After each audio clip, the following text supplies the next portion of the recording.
Guys, अपनी हत्या से कुछ दिन पहले ही अमेरिका के राष्ट्रपति जॉन एफ कैनेडी ने कहा था कि अगर कोई अमेरिका के राष्ट्रपति को मारना चाहता है तो ये कोई बड़ी बात नहीं होगी, बशर्ते हत्यारा ये तय कर ले कि मुझे मारने के बदले वो अपना जीवन देने के लिए तैयार है।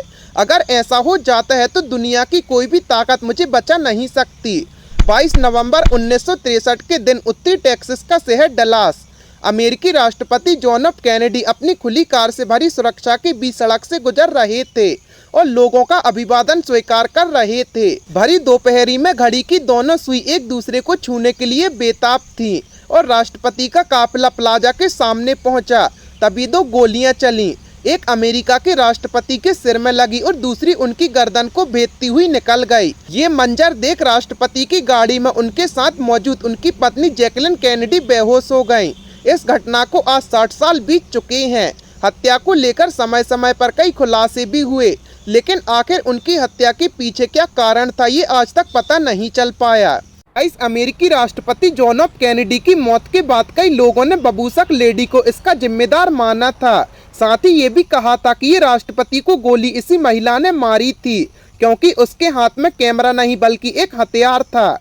1963 में दिन दहाड़े जब सबसे हाई सिक्योरिटी में रहने वाले यूएस प्रेसिडेंट को सबके सामने मौत के घाट उतार दिया गया तो केवल अमेरिका ही नहीं बल्कि बाकी देशों में इस खबर से हड़कंप मच गया था। इस घटना पर किसी को भी यकीन नहीं हो पा रहा था।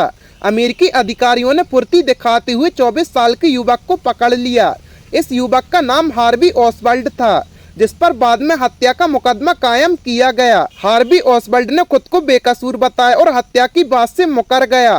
पुलिस को उसके पास से गन भी मिली थी। FBI, वॉरेन कमीशन और house select committee and association ने आधिकारिक तौर पर यह निष्कर्ष निकाला कि ओसवाल्ड ही हत्यारा था। इस हत्या के बाद आरोपी युवक को जब जेल भेजा जा रहा था तभी एक शख्स ने उसको पुलिस के सामने गोली मार दी। गोली मारने वाले की पहचान जैक रूबी के तौर पर हुई। ओसवाल्ड को भी उसी पार्कलैंड हॉस्पिटल में ले जाया गया था जहां 2 दिन पहले जॉन एफ कैनेडी को गोली लगने के बाद ले जाया गया था।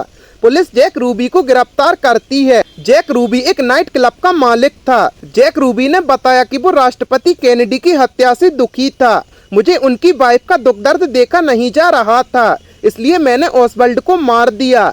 लेकिन कुछ दिन बाद ही जैक रूबी की भी मौत हो जाती है। कहा जाता है कि उसने आत्महत्या कर ली थी, यानी जो भी कड़ियां मिल रही थी और लग रहा था कि इससे केस खुल सकता है, वो टूट गईं। मामले की FBI ने जांच की, फिर कई सवाल भी उठे।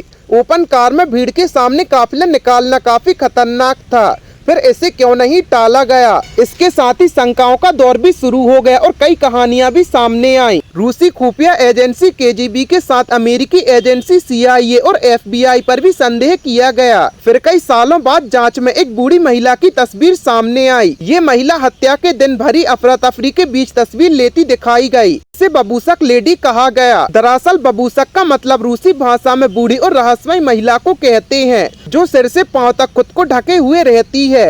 हालांकि उस महिला की कभी भी पहचान नहीं हो पाई और न ही ये पता चल पाया कि उसके हाथ में कैमरा था या फिर पिस्तौल।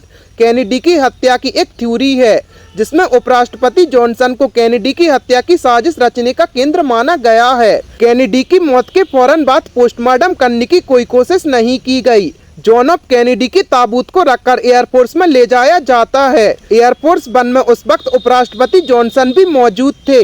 वहां से वॉशिंगटन के लिए एयरफोर्स 1 को उड़ाना था, लेकिन उपराष्ट्रपति जॉनसन इस बात पर अड़े थे कि पहले उन्हें राष्ट्रपति पद की शपथ दिलाई जाए, फिर एयरफोर्स 1 उड़ान भरेगा। जॉनसन की एक दोस्त और डिस्ट्रिक्ट जज सारा ह्यूज आई और बाकायदा अमेरिकी राष्ट्रपति पद पर शपथ दिलाई गई। फिर वो प्लेन वहां से उड़ा। वाटरगेट कांड में साजिशकर्ता और CIA के पूर्व एजेंट हावर्ड हंट जूनियर ने दावा किया था कि जॉनसन ने कैनेडी की हत्या के लिए CIA एजेंट को आदेश दिया था। साल 2017 में डोनाल्ड ट्रंप ने जॉन एफ कैनेडी की जांच से जुड़ी फाइल को सार्वजनिक करने का फैसला किया, जिसे लोगों ने पढ़ा। हालांकि जांच एजेंसी CIA जांच रिपोर्ट को सार्वजनिक किए जाने के खिलाफ थी, लेकिन ट्रंप नहीं माने। इस तथ्यों में एक बात सामने आई कि उस वक्त अमेरिका के क्यूबा के साथ रिश्ते खराब थे। इसके अलावा ओसवाल्ड ने 2 साल पहले रूस और क्यूबा का दौरा किया था, इसलिए इस बात पर संदेह भी जताया गया कि कहीं वो इनके इशारे पर काम तो नहीं कर रहा था। लेकिन ये सारे शक और सवाल ही रह गए। गाइस आज हमने आपको अमेरिकी प्रेसिडेंट जॉन एफ कैनेडी की हत्या के बारे में बताया है। गाइस आपको इसके बारे में जानकर कैसा लगा हमें कमेंट सेक्शन में जरूर बताएं और ऐसी अमेजिंग फैक्ट्स के लिए अपने चैनल को सब्सक्राइब करें।